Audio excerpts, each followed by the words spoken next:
Quick before this video starts, I just want to say if you're looking for eBay dropshipping and winning product research, go to the link in the description. Thank you very much. On to the video. Hey guys, what's going on? My name is Louis and today is a step-by-step video on how to start eBay dropshipping from scratch, even if you don't have an eBay account already. And if you don't have an eBay account already, that's even better because there's no history or anything like that. You're not going to be suspended or anything like that that could possibly happen, only if you were selling on eBay in the past, for example.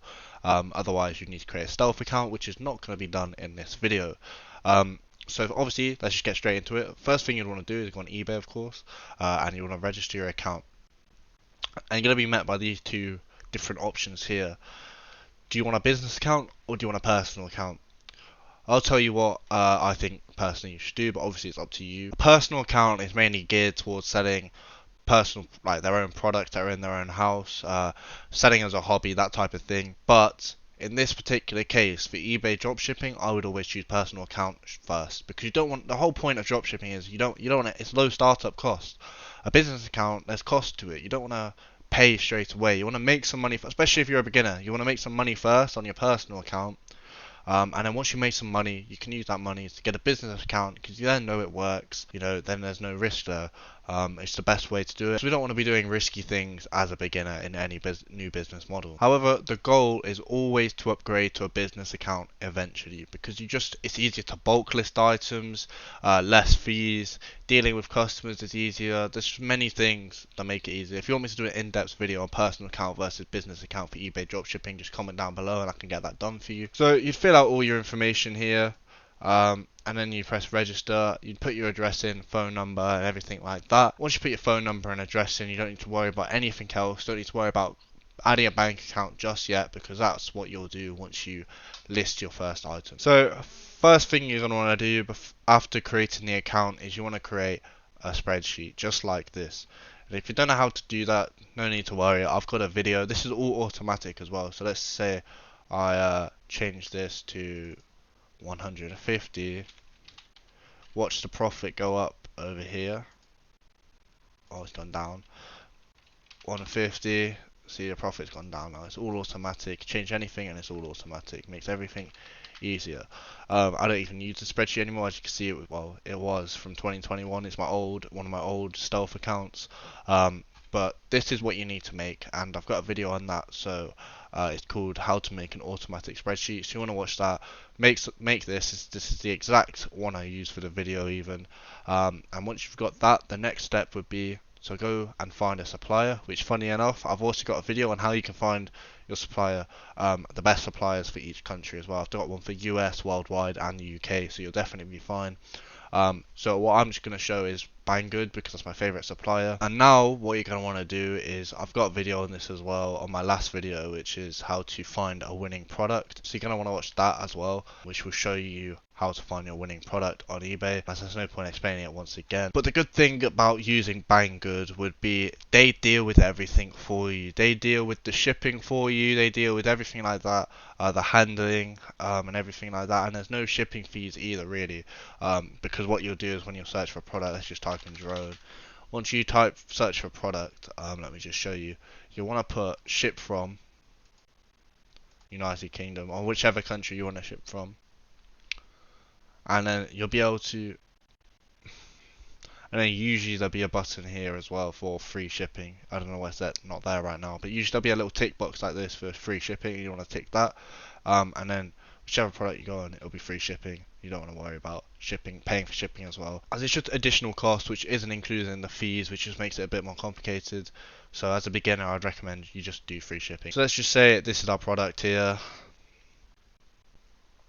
Now we've got this product. What you'll want to do is you'll want to save every single image, get that downloaded, and then that'll be ready for listing on eBay. But there's one thing you'll need to do to the images, which is what you want to do is you want to go on download Photoshop, and you want to download images like this. You're going to want to add this onto your product images, only your first product image that is shown, free shipping. Then you also, for example in the UK, put Royal Mail.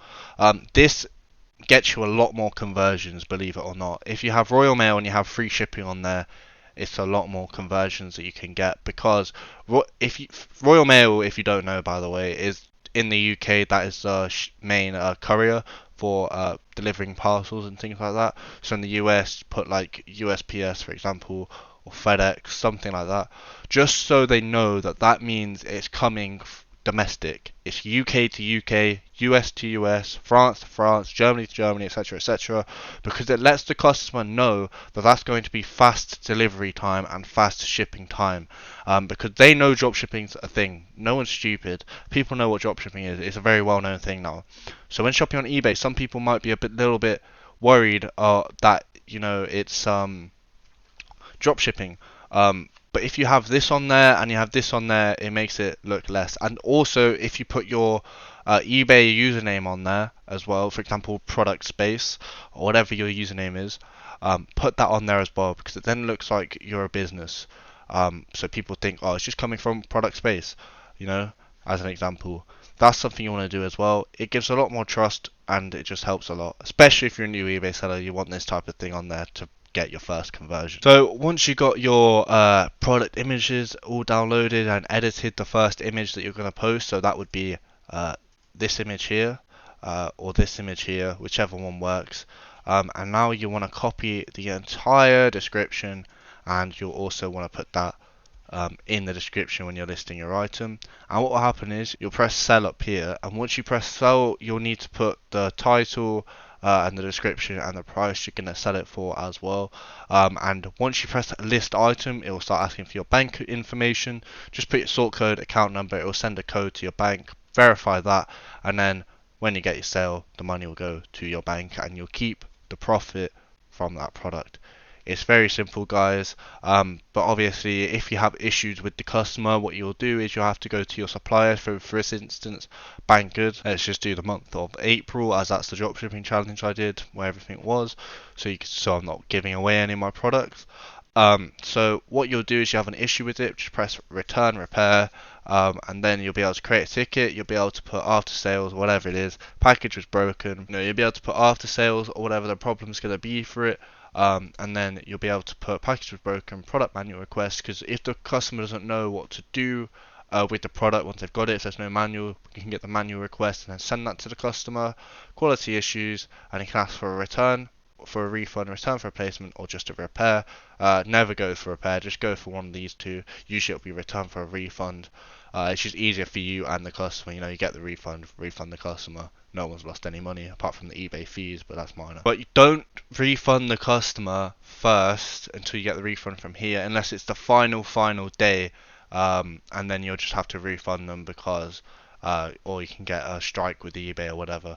But you want to leave it to the last minute if you can to refund them until you get a refund from your supplier. So that is it for this video. If you feel like you've taken any value from watching this video, then please make sure you press that like button and also press that subscribe button. It really does help me out and I really do appreciate it. Thank you very much. Have a lovely day.